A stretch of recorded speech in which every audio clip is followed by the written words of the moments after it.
অঞ্জন বাবু উত্তর আমি দিচ্ছি। অঞ্জন বাবু প্লিজ উত্তর আমি দিচ্ছি। হ্যাঁ হ্যাঁ হ্যাঁ একটু শুনুন।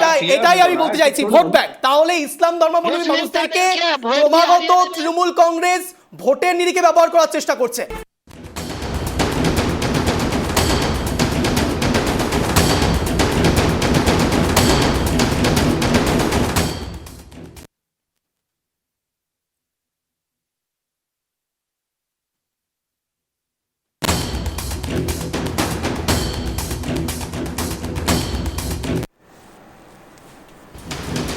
সোমবার থেকেই মূলত এনআরসি জুজুর শুরু হয়ে গিয়েছিল বাংলার বুকে।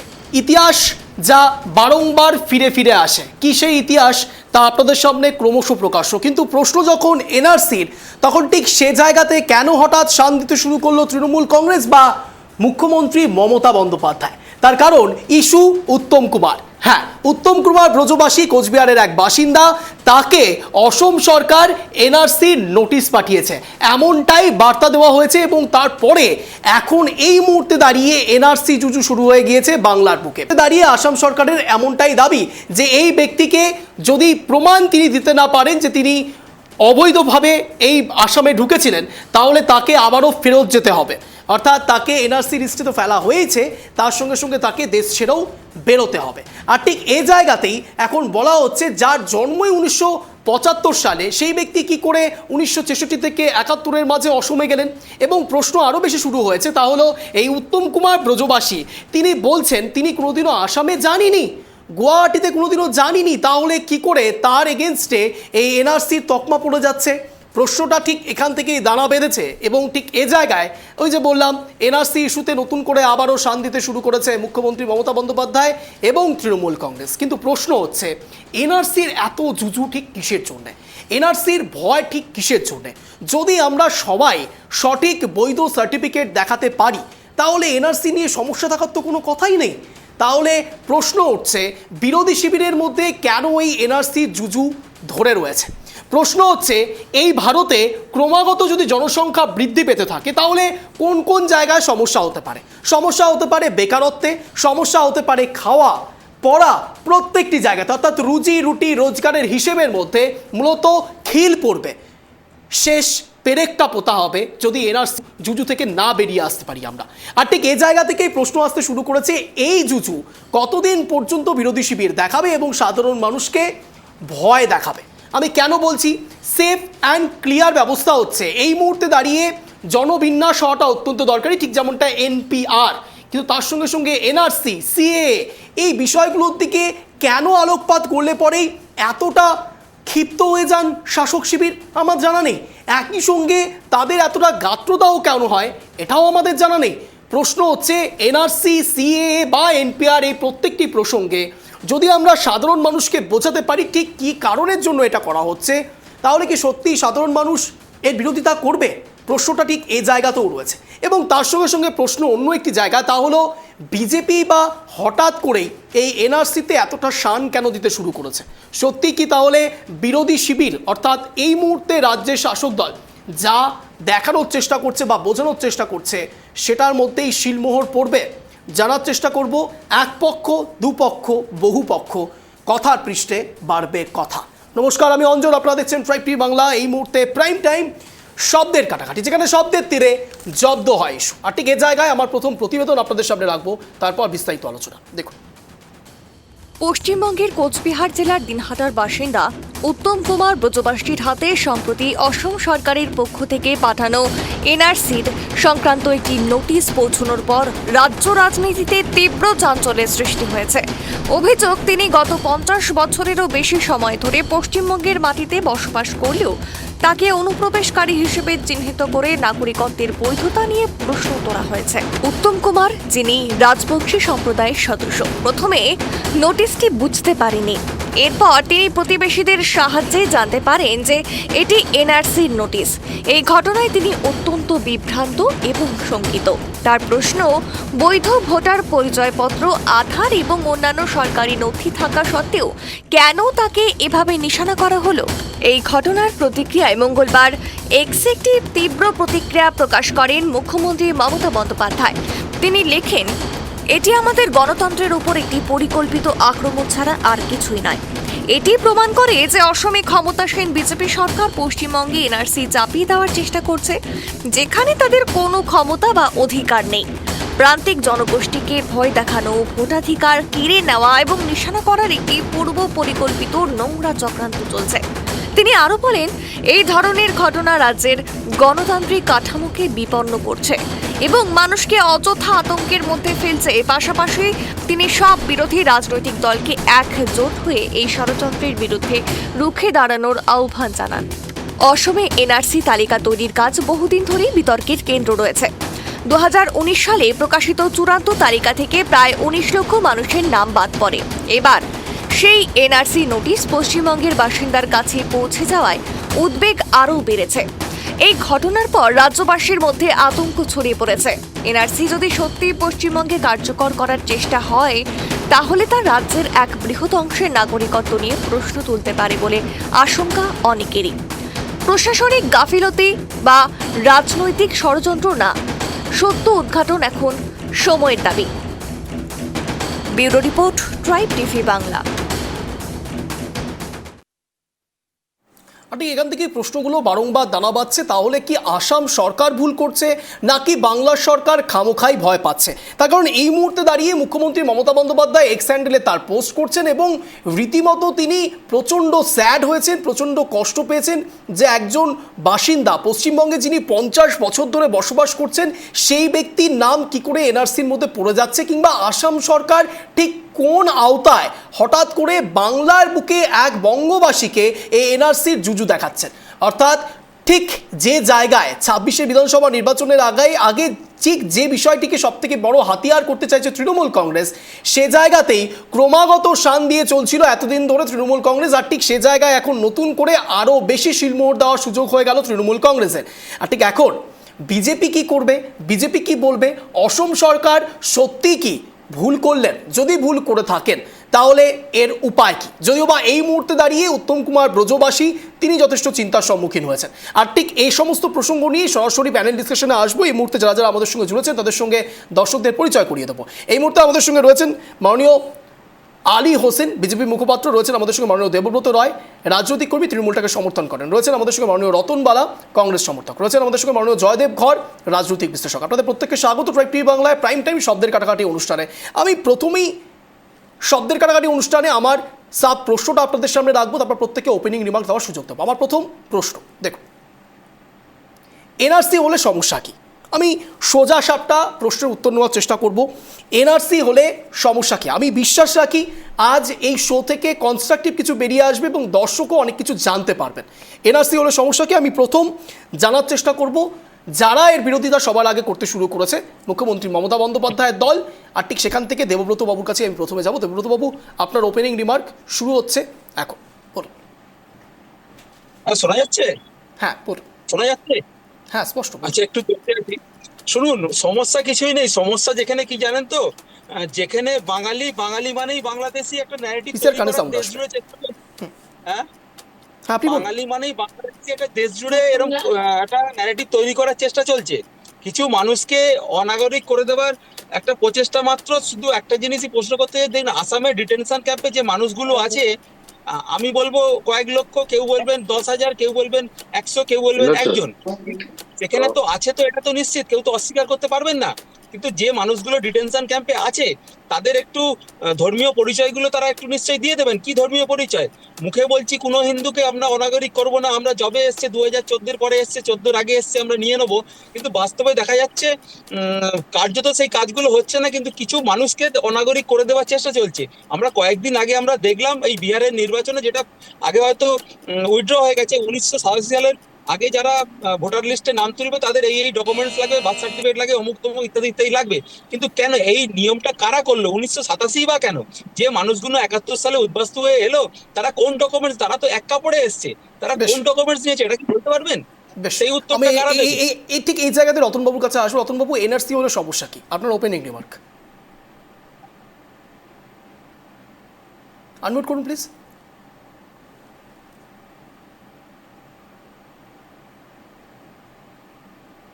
রতনবাবু, আপনার সাউন্ড আসছে না।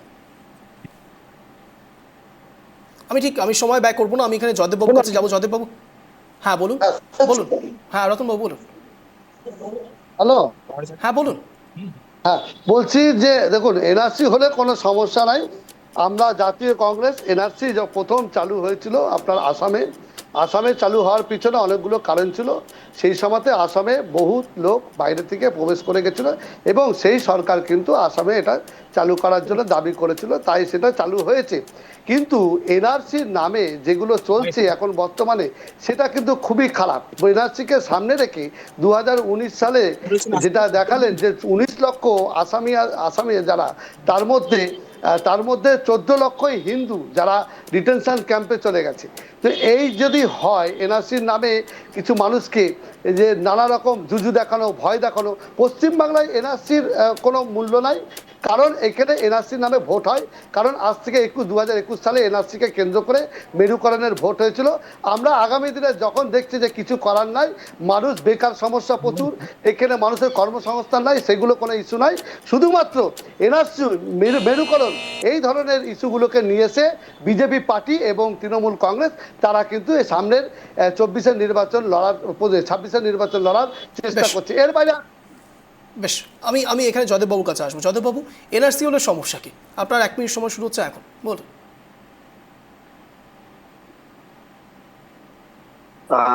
এনআরসি বা সিএ যেটাই বলুন, তার একটা পাস হয়েছে, কিন্তু এক ফরমেশন হয়েছে কি, ফ্রেমিং হয়েছে কি আপনার কাছে আছে?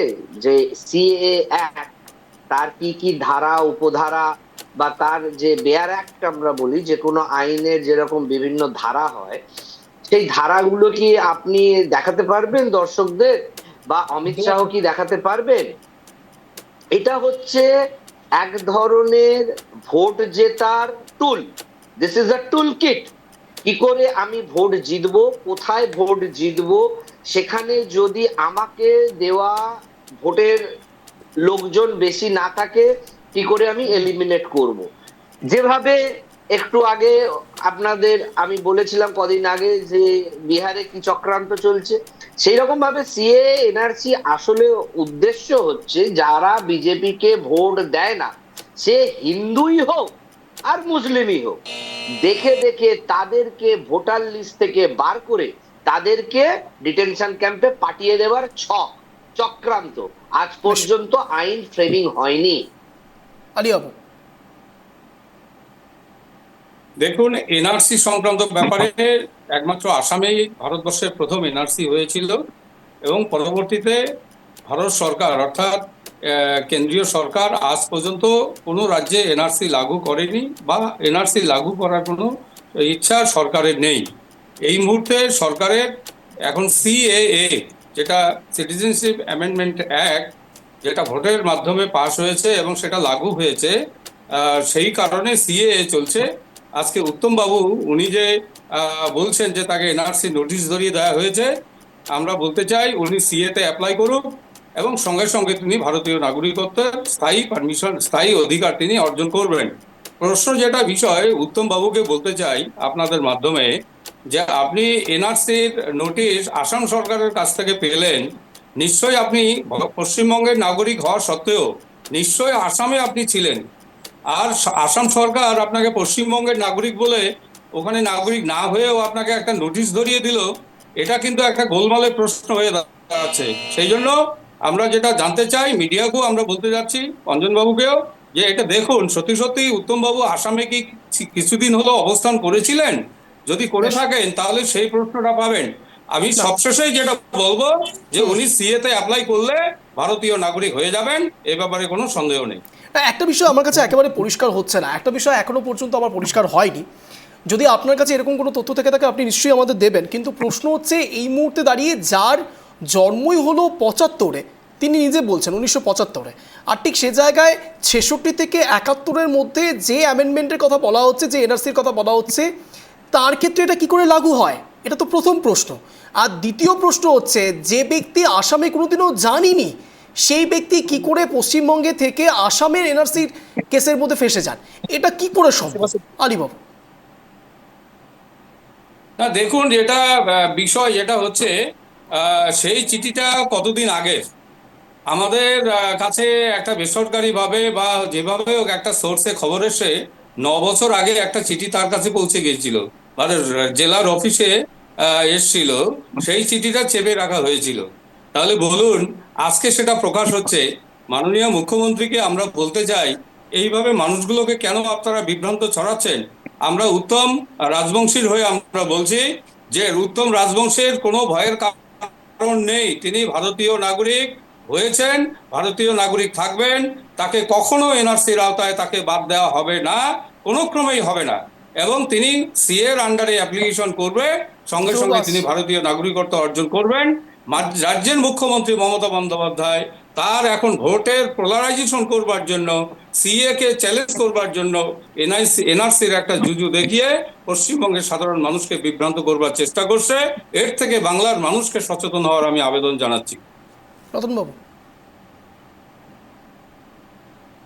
দেখুন, আলীবাবু যেটা বলছেন যে ভয়ের কোনো কারণ নেই, ভয়ের তো কারণ ছিল না আসামে যখন আপনারা এনআরসি করেন। সেখানে আমরা দেখলাম 14 লক্ষ হিন্দু, তাদেরকে এনআরসির আওতায় নিয়ে আসা হলো। মাত্র আপনারা তাড়াতে গেছিলেন মুসলিমদেরকে, গিয়ে দেখছেন 14 লক্ষ হিন্দু ফেসে গেছে। আপনি আজকে রাজবংশী বলুন, এসসি এসটি ওবিসি, অঞ্জনদা, এনারা যা শুরু করেছে আজকে বিহারে, এনারা নির্বাচন কমিশনের মাধ্যমে যে জিনিসটা তৈরি করছে, ঠিক পশ্চিম বাংলাতেও কিছুই হবে না। কিন্তু মানুষগুলোকে, যারা খেটে খাওয়া মানুষ, যারা দিন খাওয়া মানুষ, অঞ্জনদা একটা কথা বলি, এখনো আমি স্কুলের কথা বলি, আদিবাসী অধ্যুষিত কোনো স্কুলে আপনি চলে যান, সেখানটাতে আপনারা যদি এখনো কোনো ছেলে মেয়েদের বলেন যে তোদের জন্ম সার্টিফিকেট লাগবে, জন্ম সার্টিফিকেট না হলে হবে না, দেখবেন তার বাবা কি তাদেরও নিজেদের কাগজপত্র কোথায় কি রেখেছে কোনো খোঁজ খবর কিছু নাই। তারা ভারতবর্ষের মানুষ, তারা আজকে তারা জঙ্গলে থাকে, তারা মাঠে জমিতে কাজ করে। কারা ফাঁসছে কেবল শিডিউল কাস্ট, শিডিউল ট্রাইব, পিছিয়ে পড়া। আজকে উত্তম রাজবংশী ছেলে, কোনো ব্রাহ্মণের ঘরের কোনো সন্তান তো ফাঁসছে না, কোনো উচ্চ বর্ণের কোনো মানুষ তো ফাঁসছে না। এইসব রাজনীতি করছেন কেন? না না না না, এরকম কোনো বিষয়টা কিন্তু নয় রতনবাবু। না না না না, এইসব না, এটা আপনি অন্যরকম রাজনীতি করছেন। না, আমি আপনাকে এটা কেন বলতে দিচ্ছি না। না না না রতনবাবু, আমি আপনাকে বলতে দিতাম, কিন্তু আপনি অন্যদিকে নিয়ে যাচ্ছেন বিষয়টাকে। ব্রাহ্মণ ক্ষত্রিয় বৈশ্য শূদ্র নিয়ে চলে যাচ্ছেন, ঋগ্বৈদিক যুগে চলে যাচ্ছি নাকি আমরা? 2025-এ দাঁড়িয়ে রয়েছি, একজনের কাছে যদি ভুল ইনফরমেশন থেকে থাকে, আলীবাবু বলছেন যে সিএ এর বিষয় নিতে, আমি সেই বিষয়ে আপনি বলতে পারেন যে একজন ব্যক্তি যিনি কোনো রকম কোনো বিষয়ের সঙ্গে যুক্ত নয়, সে সিএ এর সঙ্গেই বা কেন নিজেকে নথিভুক্ত করবে, এটা আপনি বলতে পারতেন। আপনি চলে গেলেন ব্রাহ্মণ ক্ষত্রিয় বৈশ্য শূদ্রে, এসব আবার এটা পিছনে কারণ আছে অঞ্জনা, কারণ আছে। দেখুন, ওই এখানে যে ভদ্রলোকের কথা বলছে তিনি রাজবংশী কথাটা কেন বলছেন? রাজবংশী তো কি হয়েছে? তিনি তো মানুষ, তার সর্বশেষ ডেজিগনেশন হচ্ছে সে একজন মানুষ, ভারতবাসী।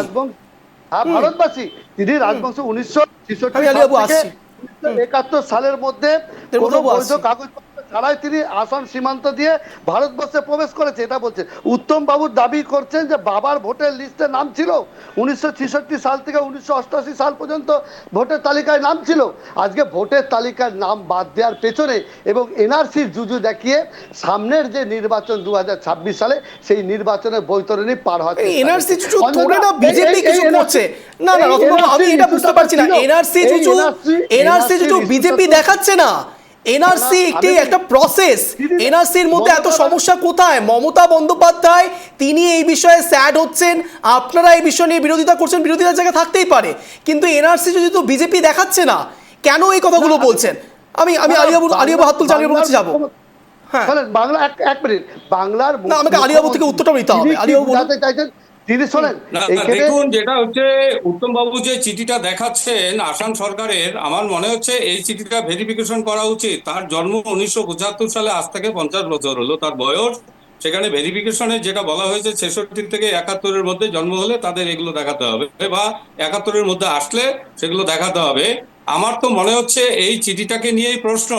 যে কথাটা আমরা বলার চেষ্টা করছি অঞ্জন বাবু, আপনার মিডিয়ার মাধ্যমে কমসে কম এটা ভেরিফিকেশন করুন, আসাম সরকারের চিঠি না পশ্চিমবঙ্গ সরকারের বিভিন্ন ভাবে চিঠি, সেটাও আপনারা। না, আমি একটা বিষয় সত্যি একটু অবাক হয়েছি। আমি চিঠিটা দিয়ে খুব ভালো করে তাকিয়েছিলাম এবং চিঠিটাকে আমি খুব ভালো করে অবজার্ভ করেছি।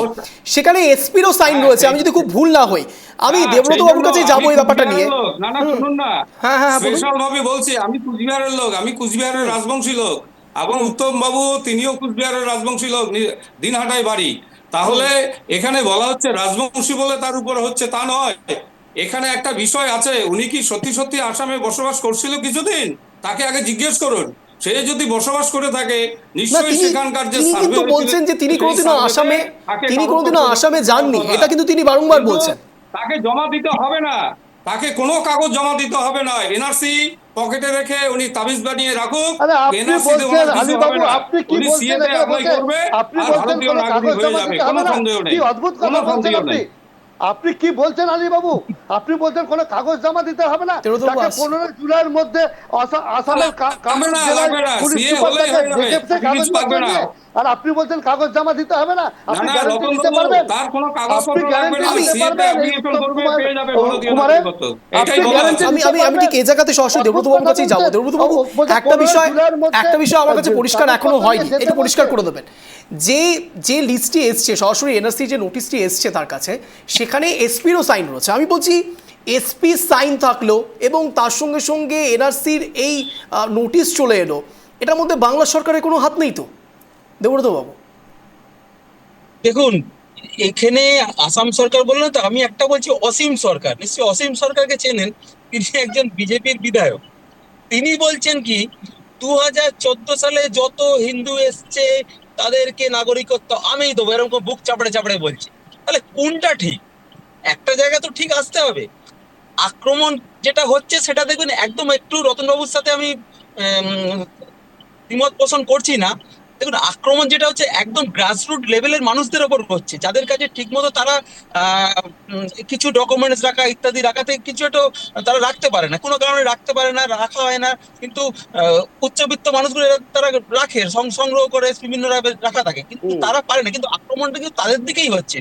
যে মানুষগুলো দেখুন ক্যাম্পে চলে যাচ্ছে, যে মানুষগুলো অনাগরিক হয়ে যাচ্ছে, সেই অনাগরিকদের ভোটেই তো তোমরা না না, জিতে এখানে এসছো। সমস্যা না না না, আমি এই ব্যাপারটা একদম একদম স্পষ্ট লাউড অ্যান্ড ক্লিয়ার ভাষায় বলতে চাই।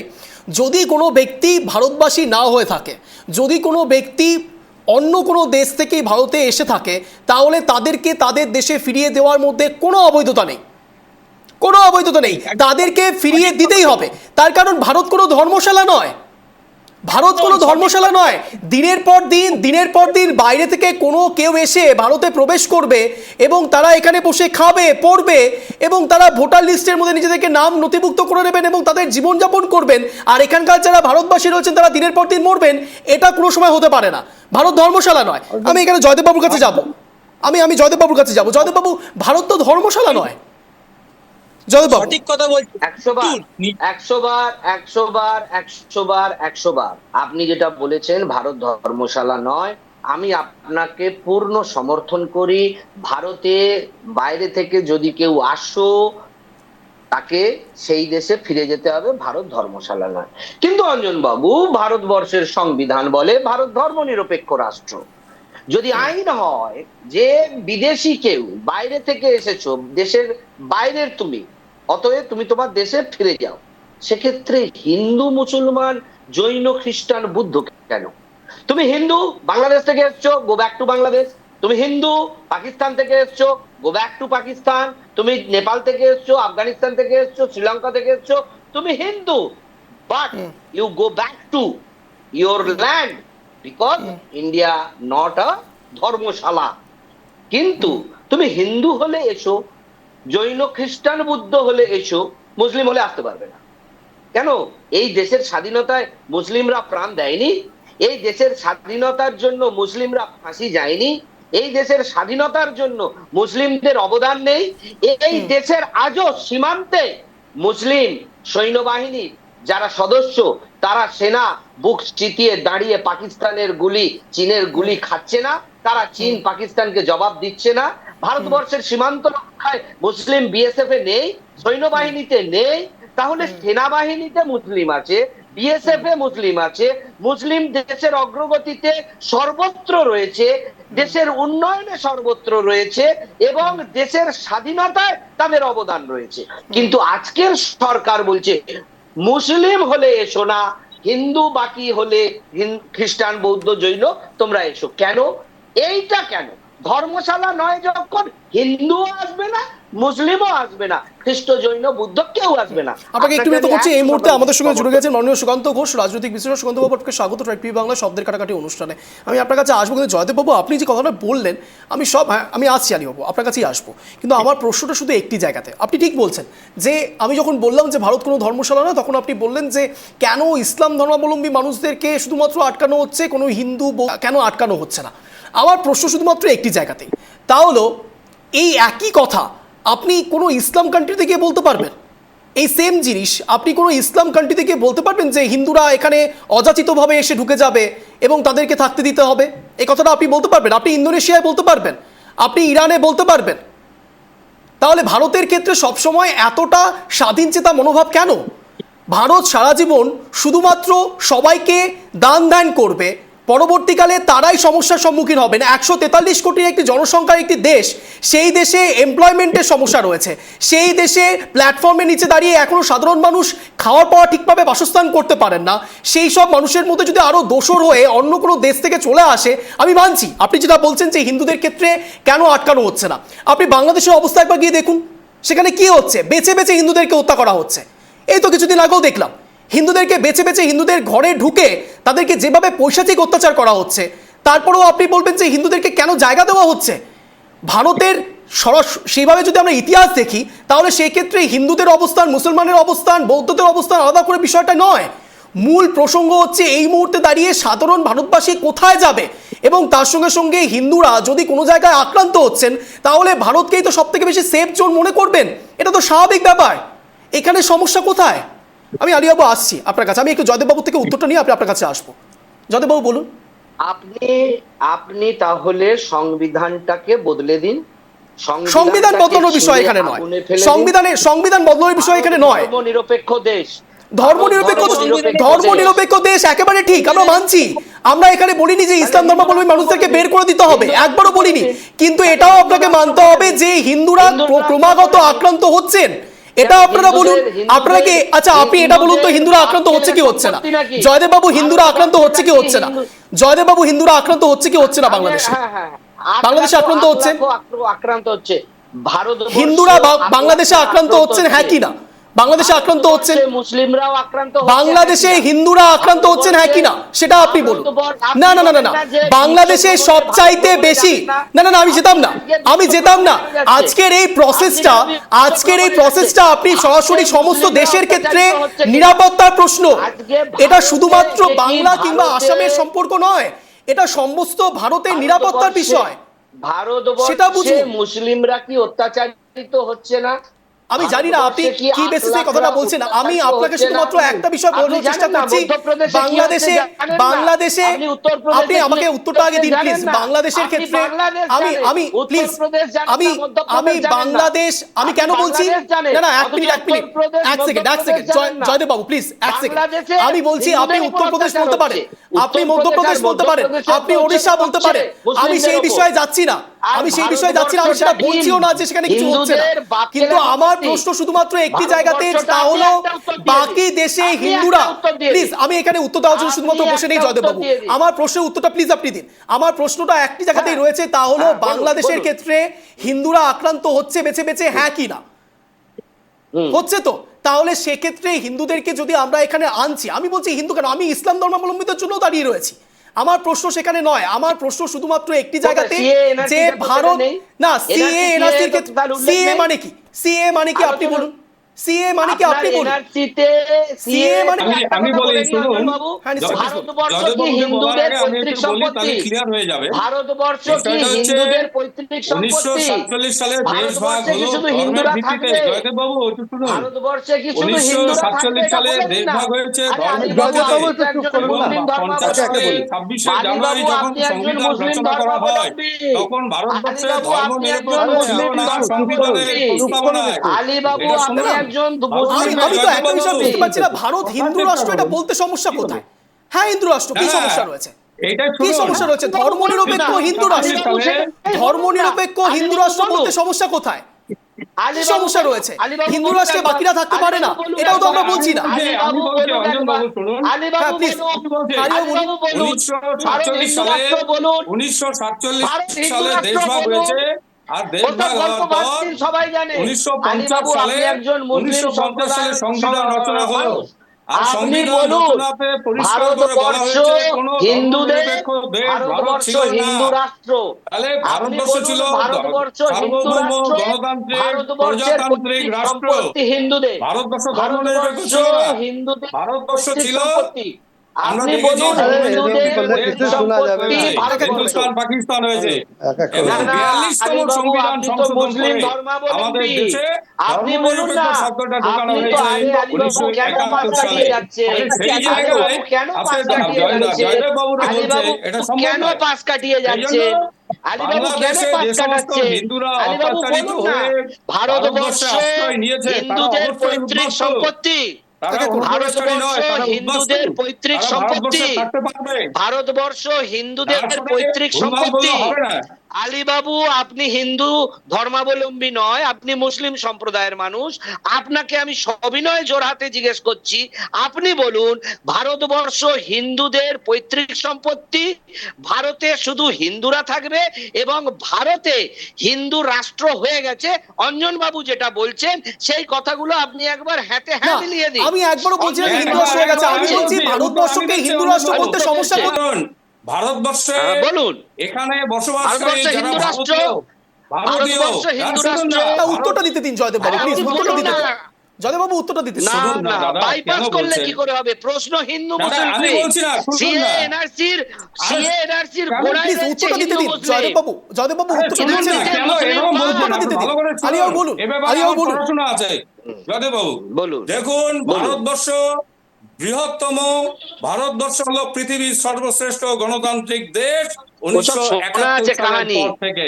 71 সালের আচ্ছা, পর থেকে, তার আগে ভারত কি এখন ভারতবর্ষ হিন্দু রাষ্ট্র? গণতান্ত্রিক দেশ ছিল ভারত না। কি এখন শুনুন, হিন্দু রাষ্ট্র? 50 সাল থেকে ভারতে কি 2001 ভারতের পৈতৃক 1971 সম্পত্তি সাল কি পর্যন্ত হিন্দুদের? ভারতবর্ষ ধর্ম ভারত নিরপেক্ষ কি ছিল হিন্দু না। রাষ্ট্র? দ্বিতীয়, দাদা আপনি এক মিনিট, এক কি সেকেন্ড, এক শুধু সেকেন্ড। হিন্দুদের আলিয়াবু, জাগির আলিয়াবু এক চলবে? সেকেন্ড, আলিয়াবু এক সেকেন্ড, এক 82% সেকেন্ড, এক সেকেন্ড। মানুষ আলিয়াবু আমি ভারতে আসছি। কি হিন্দুদের জাগির? আমি আপনাদের ভারতে বিরোধী যারা হিন্দুদের যারা জাগির? যারা যারা বলতে চাইছেন যে ভারতবর্ষ হিন্দু রাষ্ট্র, এটাতে আপনাদের বলতে যাদের যাদের সমস্যা, আমি বলছি তাহলে আপনারা বলুন যে ভারতবর্ষ ইসলামিক কান্ট্রি, বলে দিন। না না, যে দেশে বলে দিন। 80% হিন্দু, ভারতবর্ষ ইসলামিক কান্ট্রি। হিন্দুস্তানের বাকি ভারতবর্ষ কথা। Islamic country. এটা বোঝার চেষ্টা করুন। Bharatvarsha Islamic country.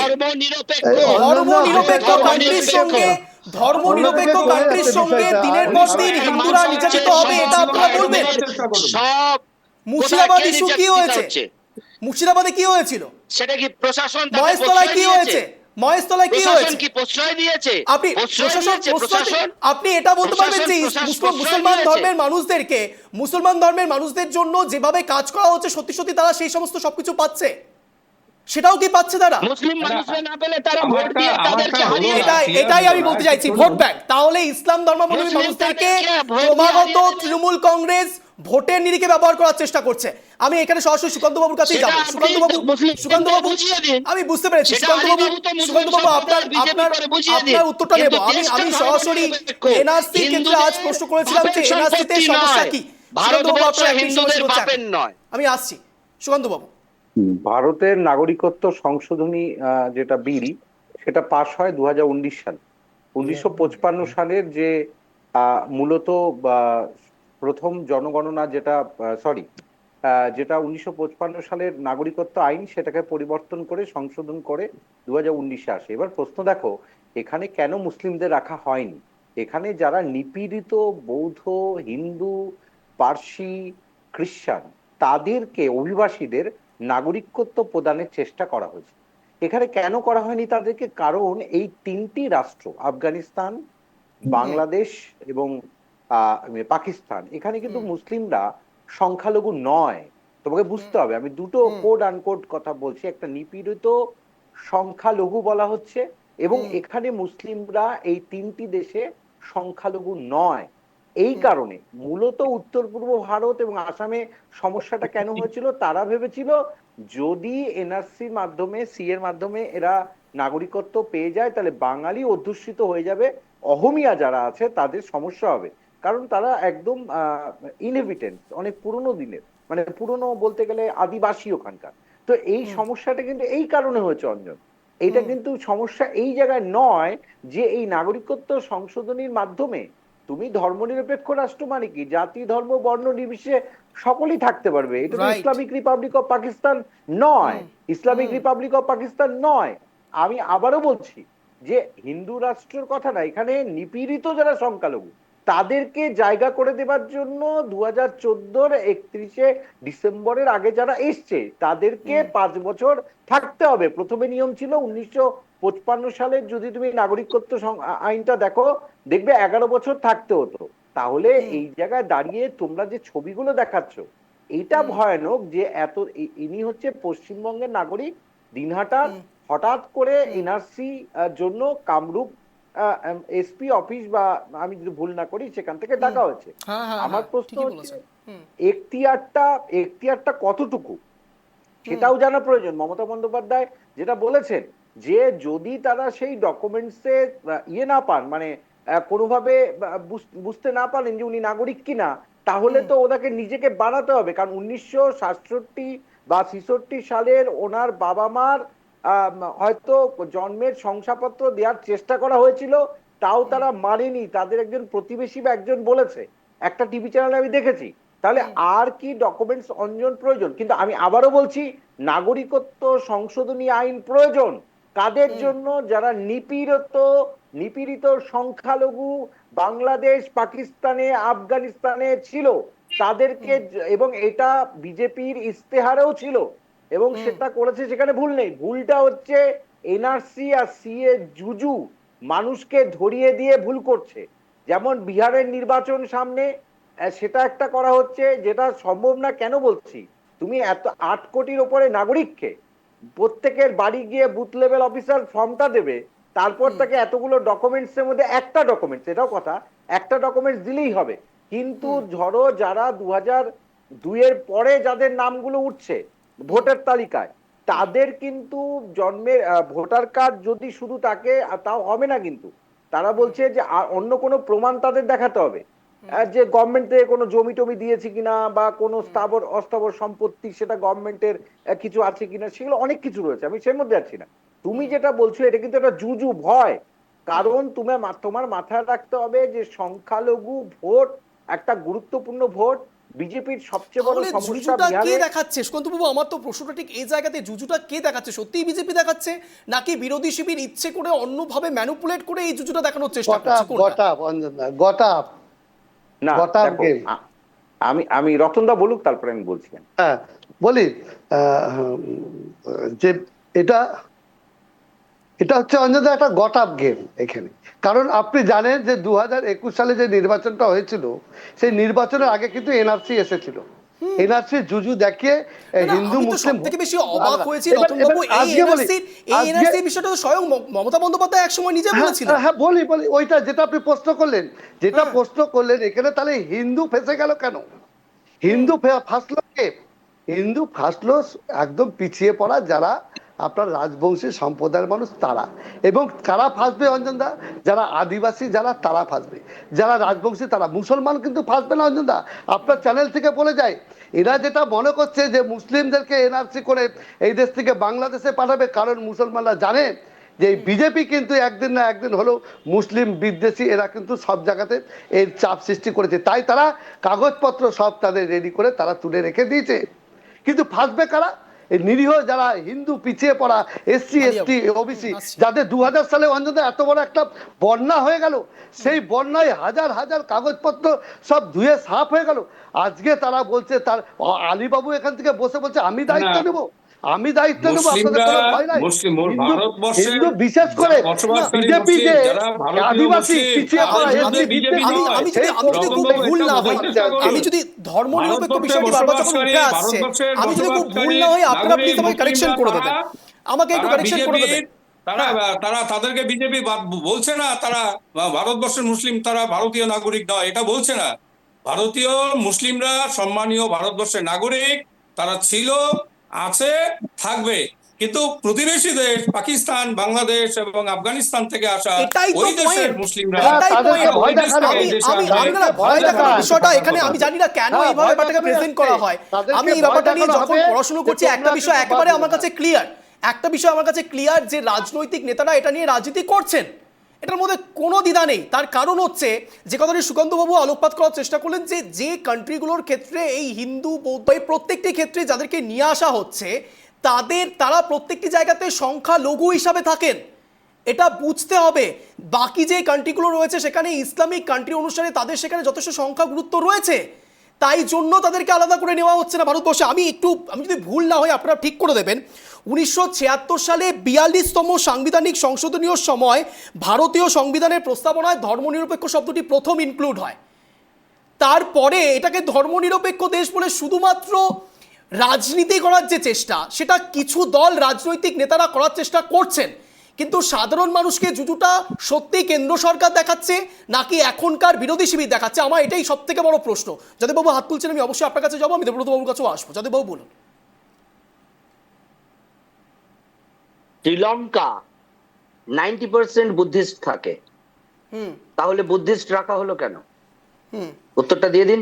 সেখানে সমস্যা আপনি রয়েছে যে অ্যাডভোকেসি করছেন সেখানে না এক সেকেন্ড আমি এখানে বিজেপির অ্যাডভোকেট করতে বসিনি। না জয়দেববাবু প্লিজ, না এক সেকেন্ড, আমি এখানে সঠিক বিষয় নিতে বসেছি। আমি বিজেপির প্রবক্তা নই, আমি যেটা রাইট সেটা বলেছি। না জয়দেববাবু, না আপনারা ভুল ব্যাখ্যা করছেন। আপনারা তাহলে বলুন যে আপনারা সঠিক ব্যাখ্যা করছেন না, বলুন আপনারা সঠিক ব্যাখ্যা করছেন না, তাহলে কি হিসাবে ধর্মনিরপেক্ষ? আমি সঠিক তথ্যই তুলে ধরছি। তাহলে আপনারা সংবিধান পরিবর্তনের কথা কেন বলছিলেন যে সংবিধান পরিবর্তনের কথা? সংবিধান পরিবর্তন হওয়ার জন্য যথেষ্ট অ্যামেন্ডমেন্ট রয়েছে, সংবিধান পরিবর্তন করা যায়, অ্যামেন্ডমেন্টের অনেক কিছু পরিবর্তন করা যায়, সেটা সংবিধানে রয়েছে। ধর্মনিরপেক্ষর ক্ষেত্রে আমি তো বলছি, আমি কোনো ভুল করে থাকি, 1976 সালের 42তম সংশোধনে ধর্মনিরপেক্ষ শব্দকে ইনক্লুড করা হয়েছে, ধর্মনিরপেক্ষ ইনক্লুড করা হয়েছে, ধর্মনিরপেক্ষ শব্দটি ছিল না সংবিধানে। সংশোধন হয়েছে, কিন্তু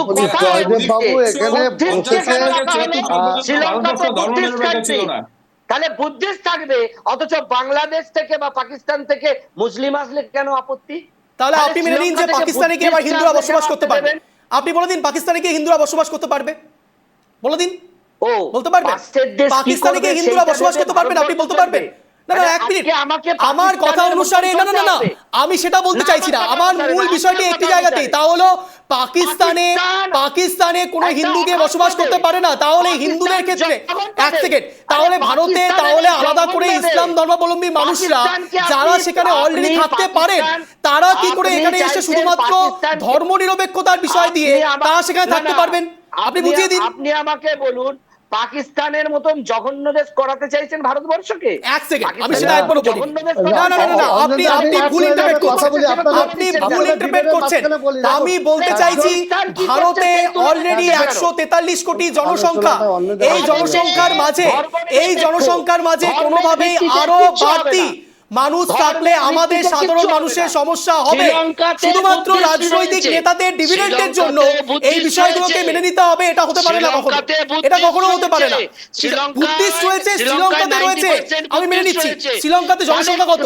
শ্রীলঙ্কাতে জনসংখ্যা কত? জয়দেববাবু, শ্রীলঙ্কাতে জনসংখ্যা কত? অবশ্যই বিচার করতে হবে, 143 কোটি ভারতবর্ষ, এখানে জনসংখ্যার ক্ষেত্রে যখন আমরা ইকোনমিক্যালি গ্রো করছি তখন সেখানে জনসংখ্যা ব্যালেন্স করাটা আমাদের দরকার। না আপনি জানি না কেন এই ব্যাপারটাকে এইভাবে ভাবেন। আমি সুকান্ত বাবুর কাছে যাব। সুকান্ত বাবু হাত তুলছেন। এনআরসি মুসলিম বিদ্বেষী না, এটা কোনো মুসলিম বিদ্বেষী বিষয় নয়। এনআরসি সিএ কোনোভাবেই মুসলিম বিদ্বেষী বিষয় নয়, না একেবারেই নয়। আপনারা ভুল ইন্টারপ্রেট করার চেষ্টা করছেন সুকান্ত বাবু।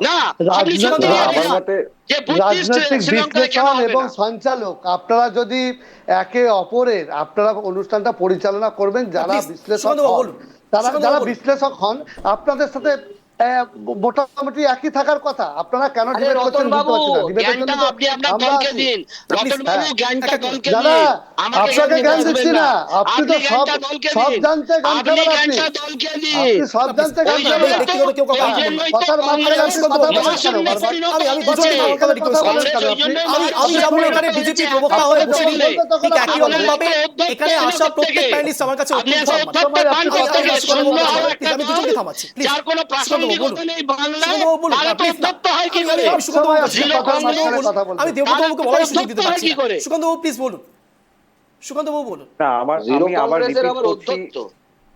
আমি এটা রিপিট করছি যেটা জয়দেববাবু বললেন তার কথা অনুযায়ী, কিন্তু সংশোধনী আইনটার মধ্যে যেটা আছে সেটা পরিষ্কার বুঝতে হবে যে যারা সংখ্যালঘু ওখানে নয় তিনটে দেশে, তাদেরকে জায়গা দেবার মানে এটা কিন্তু অভিবাসী যারা রয়েছে এই তিনটি রাষ্ট্রে তাদেরকে নাগরিকতা দানের জন্য এই সিএ কিন্তু লাগু করার চেষ্টা করা যায়। কিন্তু অঞ্জন, তুমি যেটা বুঝতে চাইছো যে ধর্মনিরপেক্ষতা তো 1976 সালে 42তম সংবিধান সংশোধনীতে সমাজতন্ত্র এসেছিল, এই শব্দগুলোর মানে কিন্তু পরিষ্কার যে জাতি ধর্ম বর্ণ লিঙ্গ নির্বিশেষে সকলে তার নিজস্ব ধর্মাচরণ করতে পারবে। কিন্তু এর অর্থ কিন্তু এটা কোথাও নয় যে ভারতের নিজস্ব কোনো ধর্ম রয়েছে। তার জন্যই তো এখানে এতগুলো হিন্দু, পার্সি, বুদ্ধিস্ট, খ্রিস্টান এই নামগুলো কেন নেওয়া হচ্ছে? ইউনিটি ইন ডাইভার্সিটির জন্য নেওয়া হচ্ছে। আমাদের তো বৈচিত্র্যের মধ্যে ঐক্যের দেশ। ভারতকে তো অন্য দেশ, বিশ্বের অন্য এশিয়ার দেশগুলোর সাথে গুলিয়ে ফেললে হবে না। আর আরেকটি ঘটনা যেটা আমার মনে হয়, বারবার মনে হয়, তুমি যেটা অঞ্জন বলছো, এই জুজুটা কেন দেখানো, এটা ভোটের কারণ তোমার মাথায় রাখতে হবে তেজস্বী যাদব বা মমতা বন্দ্যোপাধ্যায় যে অভিযোগগুলো করছে সেই অভিযোগগুলোর একদম সারবত্তা নেই, সেটাও কিন্তু ঠিক না। কিন্তু আমি আবারও বলছি, নির্বাচন কমিশনের আশু সংস্কার প্রয়োজন অঞ্জন, এবং সেটা আমি আবারও বলছি স্বশাসিত সংস্থাগুলি তাদের কাজ করতে পারছে না। এটা কংগ্রেসের আমল থেকে হয়েছিল, রতনবাবু হয়তো স্বীকার করবেন। আমি সে কারণেই বলছি এই না না, একদম আপনি ঠিক বলছেন। ভোটারদের কিন্তু ভোটাররা জন্য যারা মুঠে মজুর, যারা পরিযায়ী শ্রমিক, তারা বাড়িতে আসবে, এমনি বর্ষার মরশুম চলছে, রাস্তাঘাট ভালো না, সেখানে দাঁড়িয়ে বিহারের প্রত্যন্ত জায়গায় মানে যাওয়ার সমস্যা, কাটিহার থেকে শুরু করে বহু জায়গা রয়েছে। সুতরাং আমি সেই জায়গায় বলছি ভোটারদের সুযোগ সুবিধা করে দেয়া, গণতন্ত্রের উৎসবে সামিল করার দায়িত্ব নির্বাচন কমিশনের উপর বর্তায়। তো নির্বাচন কমিশনের সেই 8 কোটি মানুষের কাছে পৌঁছবে কিভাবে অঞ্জন, এর উত্তর কিন্তু আমরা জানি না। ঠিক, আমি অবশ্যই উত্তর নেব। আমি দেবব্রত বাবুর কাছে যাবো। দেবব্রত বাবু, 2005 সালে যে এনআরসি নিয়ে এত কথা বললেন মুখ্যমন্ত্রী মমতা বন্দ্যোপাধ্যায়, সেই 2025 সালে এত বিরোধিতা কেন? দেবব্রত বাবু, আপনার 1 মিনিট সময় শুরু হচ্ছে এখন, আনইন্টারাপ্টেড। না, বিরোধিতা ঠিক নয়। দেখুন, সারা পৃথিবীতে একটা অলিখিত নিয়ম কি আছে জানেন তো? সংখ্যা গুরুরা মানে সংখ্যালঘুদের ওপর কিছু চাপ সৃষ্টি করবে এবং অত্যাচার করবে। এটা তো মানবতা দেখাতে মানবতার ধর্ম পালন করতে হবে। দেখুন, আর এই যে বলছেন না মুসলিম হিন্দু ইত্যাদি ইত্যাদি, কিন্তু বাস্তবে যেটা দেখা গেছে যখন 1947 সালে দেশ ভাগ হলো, দুই পাকিস্তান, পূর্ব এবং পশ্চিম পাকিস্তান মিলিয়ে যত মুসলিম ছিল তার থেকে বেশি মুসলিম কিন্তু ভারতবর্ষের থেকে ভালোবেসে তারা রয়ে গেল। কিন্তু বর্তমানে যখন আমাদের দেশ ধর্মনিরপেক্ষতার পাঠ আমাদের দিয়েছে, আমাদের সংবিধান যখন লেখা আছে, সেখানে তো আমরা এখন ধর্ম নিরপেক্ষতার বাদ দিয়ে কথা বলতে পারি না। এখানে আমাদের সেই মান্যতাটা আমাদের দিতে হবে। এখানে যতটুকু অধিকার একটা হিন্দুর রয়েছে, যতটুকু অধিকার একটা শিখের রয়েছে, যতটুকু ওদের পার্সির রয়েছে, ততটুকু অধিকারই আমাদের ইসলাম ধর্মাবলম্বী। এখানে আমরা এই পার্ট আমরা তো এইভাবে চেঞ্জ করতে পারি না। একটা জিনিস দেখুন, এই যে জায়গাটা, আসল জায়গাটা কিন্তু থেকে সরে যাচ্ছে। আসল জায়গাটা হলো তারা এলো কি করে? তারা আকাশ দিয়ে তো লাফ দিয়ে আসেনি, তারা মাটি থেকে সুড়ঙ্গ কেটেও আসেনি, এসছে তো লোকের চোখের সামনে দিয়ে। 55 বছর 60 বছর কংগ্রেস রাজত্ব করলো, বিজেপি দু দফায় 15-16 বছর রাজত্ব করে নিল। তারা কিন্তু ওই বর্ডার গুলো কিন্তু পাহারা দিতে পারলো না, সীমা সিল করতে পারলো না। তারা এসে গেল, থেকে গেল, তাদেরকে বার করতে পারলো না। এখন বারে বারে যে স্বচ্ছতা, এনআরসি হোক ঠিক আছে, স্বচ্ছতা কোথায়? এই স্বচ্ছতার জায়গাটা দিতে হবে। আমাদের 80 কোটি মানুষ, তারা ডকুমেন্ট দেওয়ার জন্য তো সময় দিতে হবে দেবব্রত বাবু। আমার প্রশ্নটা তো ঠিক এই জায়গাতেই, এনআরসি যদি হয় তাহলে কি সত্যি পরিচ্ছন্নতা আসবে না? আমি জানি না এখানে বিরোধিতার জায়গাটা ঠিক কোন জায়গাতে রয়েছে। আমি বুঝতে পেরেছি, আমি রতনবাবুর কাছেই যাবো। রতনবাবু, আপনার 1 মিনিট সময় শুরু হচ্ছে এখন, আনইন্টারাপ্টেড। আমি আবারও বলছি, বিজেপি প্রবক্তা নই আমি, এসব কথা বলবেন না। রতনবাবু বলুন।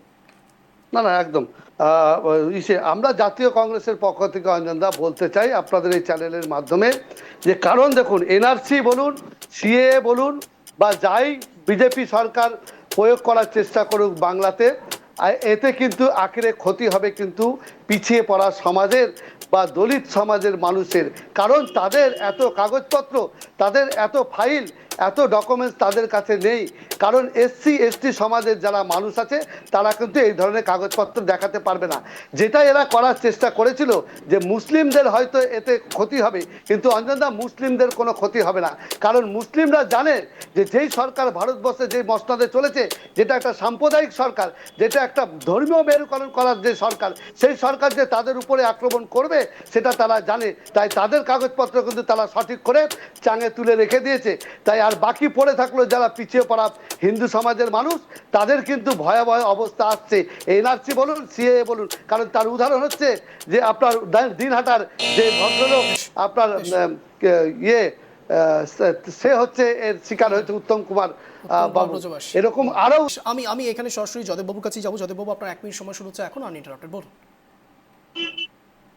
মমতা বন্দ্যোপাধ্যায় যেভাবে বিজেপিকে প্রতিহত করতে চাইছে, সেইভাবে বিজেপিও বিভিন্ন রকমের ফন্দি ফিকির করে বাংলা জয়ের স্বপ্ন দেখছে।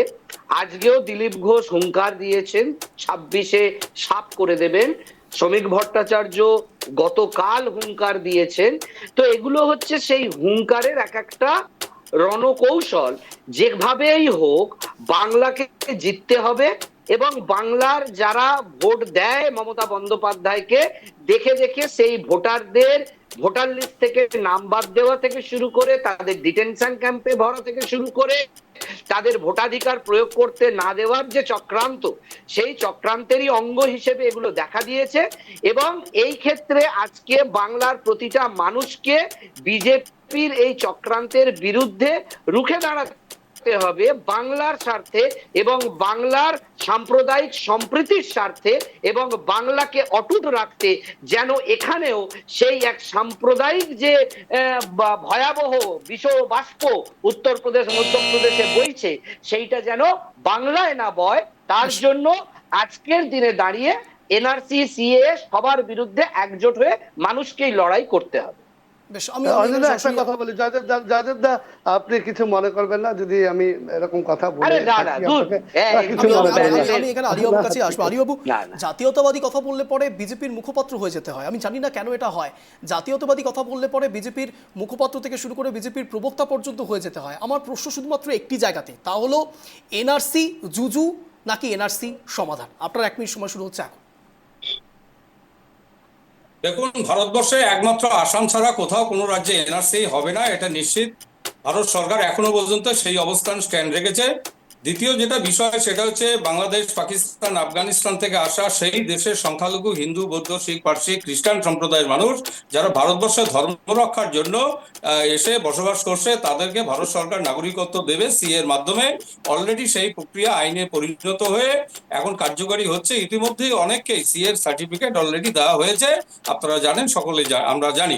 উত্তম বাবু যদি মনে করেন ভারতবর্ষের নাগরিকত্বের জন্য আরো পাকাপুক্ত হওয়ার জন্য তিনি যদি সিএতে অ্যাপ্লাই করেন, ভারত সরকার অবশ্যই তাকে নাগরিকত্ব দেবে, এটা এ ব্যাপারে কোনো সন্দেহ নেই। যে কথাটা বলার বিষয়, অকারণে মমতা বন্দ্যোপাধ্যায় রাজ্যের মুখ্যমন্ত্রী পশ্চিমবঙ্গে এনআরসি নিয়ে তিনি মাথা ঘামাচ্ছেন। কেন মাথা ঘামাচ্ছেন? যেখানে কেন্দ্রীয় সরকার বলছে এনআরসি হবে না, সেখানে মমতা ব্যানার্জি কেন এনআরসির কথা বলে এখানে মুসলিমদেরকে ভয় ধরানোর চেষ্টা করছেন? এই ভয় থেকে বাংলার মানুষকে সরে আসতে হবে। মুসলিম ভাইদেরও বলবো, আপনারা এনআরসির ভয় পাবেন না, এবং একইভাবে আপনাদের ওই হিন্দু ভাইদেরও আমরা অনুরোধ করব, আপনারাও এনআরসির ভয় খাবেন না। কিন্তু যারা স্থানীয় ভারতীয় মুসলিম সম্প্রদায়ের মানুষ, তাদের কোনো ভয় নেই। তারা ভারতীয় ছিলেন, ভারতীয় আছেন, ভারতীয় থাকবেন। বাংলাদেশ থেকে, পাকিস্তান থেকে, আফগানিস্তান থেকে আসা যে সমস্ত অবৈধ অনুপ্রবেশকারী যারা এসছেন, তাদেরকে ভারত ছাড়া করতে হবে। এটাই হলো ভারতের বর্তমান স্ট্যান্ড। সবাই মুসলিম বলুন। আমি সুকান্ত বাবুর কাছে যাবো। সুকান্ত বাবু, আপনার 1 মিনিট সময় শুরু হচ্ছে এখন, আনইন্টারাপ্টেড। আমার শুধু একটি বিষয়ই ছিল, তা হচ্ছে ভারত ধর্মনিরপেক্ষ দেশ। এই যেমন অ্যামেন্ডমেন্ট হয়েছে, তার একই রকমভাবে ইসলাম ধর্মাবলম্বী মানুষরাও এই দেশে থাকার সঠিক তাদের অধিকার রয়েছে, যারা প্রথম থেকেই রয়েছে। আমার প্রশ্ন শুধু একটি জায়গাতে, তাদের যদি আলাদা কান্ট্রি থেকে থাকে তাহলে বাকি সব ধর্মের জন্য ভারত কেন হতে পারে না? আপনার 1 মিনিট সময় শুরু হচ্ছে এখন, আনইন্টারাপ্টেড। ভারতে সবচেয়ে বেশি মুসলিম বাস করে বাকি পাকিস্তান থেকে। এবার তুমি যদি দেখে থাকো যে এটার কারণটা কিন্তু অন্য জায়গায়। দেখো, ফোর্স মাইগ্রেশন, তারপর ইন্টারনাল মাইগ্রেশন আছে, আবার আরেকটা মাইগ্রেশন যেটা দেখা যায় সেটা হচ্ছে ইন্টারন্যাশনাল মাইগ্রেশন। তার জন্য ওদের পশ্চিমবঙ্গ, আসাম কিন্তু একটা গুরুত্বপূর্ণ জায়গা। এবার আলিবাবু বললেন পশ্চিমবঙ্গে হবে না, এটা বলা যায় না, কারণ যে কারণ দেখিয়ে আসামে করা হয়েছে, ডিটেনশন ক্যাম্প, বহু কিছু বলা হচ্ছে। কিন্তু আমার প্রশ্ন, যে মানুষটি কোনোদিনই আসামে যায়নি, তাকে 50 বছর ধরে পারিবারিকভাবে 4 পুরুষ ধরে বসবাস করছে, তাকে কেন এনআরসির নোটিশ ধরানো হলো? এবং তার কাছে ডকুমেন্টস রয়েছে 67, 66, 67 সালের তার বাবা মা। এবার আমার প্রশ্ন, যে আর কি দরকার কামরূপের যারা পাঠিয়েছে পুলিশ প্রশাসন, তার মানে এনআরসি, মানে ওনাকে আলিবাবু বললেন ওনাকে নাগরিকত্ব তো অলরেডি রয়েছে, ওনাকে কি নাগরিকত্ব দেবে? আপনারা আধার কার্ডকে প্রথম মান্যতা দিলেন, তারপরে বলছেন আধার কার্ডকে মানবেন না। আমার প্রশ্ন এই জায়গায়, আধার কার্ডকে তাহলে প্রথমেই বাতিল করে দিতেন যদি সেটা নাগরিকত্বের প্রমাণ না হয়। তাহলে একটা গরিব মানুষ, আমি এটা বলতে চাই অঞ্জন, তার কাছে রেশন কার্ড এবং আধার কার্ডই মূল জায়গা। তারা মাধ্যমিক পাশই করেনি বিহারে অর্ধেক লোকজন, তারা কি করবে? এটা কিন্তু কথা অঞ্জন। ঠিক। আমার এই প্রশ্নটা সত্যিই থেকে গেছে। আমি যেটা একদম প্রথমেও শুরু করেছিলাম, এই প্রশ্নে আমিও অটল রয়েছি। তার কারণ, এই ব্যক্তি যিনি 66 থেকে 71-এর মধ্যে ছিলেনই না, 75-এ যার জন্মগ্রহণ হলো, সে কি করে 66 আর 71-এর লিস্টে চলে এলো, এটা সত্যিই ভাবনার বিষয়। কিন্তু একই সঙ্গে প্যারালালি আলিবাবুর কথাটির দিকেও আমাদের নজর রয়েছে, যে সত্যিই তিনি কোনো সময় বা 75-এর যে হিসেব দেখানো হচ্ছে সেটাও কতটা রাইট বা কতটা রং, এই প্রশ্নটাও আমাদের কাছে রয়েছে। কিন্তু একটা বিষয় যা থেকেই গেল, তা হচ্ছে, আমি আবারও বলছি গর্বের সঙ্গে, আমাদের দেশ ভারতবর্ষ ধর্ম নিরপেক্ষ রাষ্ট্র, এবং ঠিক এ জায়গায় সর্বধর্ম সমন্বয়ে বাঁচার অধিকার রয়েছে।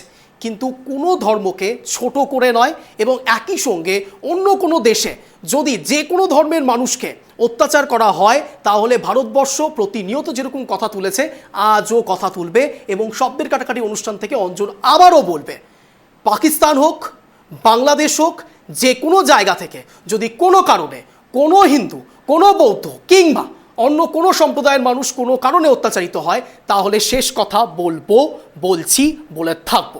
আপনাদের প্রত্যেককে অনেক ধন্যবাদ ট্রাইব টিভি বাংলা আসার জন্য, শব্দের কাটাকাটি অনুষ্ঠানে যোগদান করার জন্য।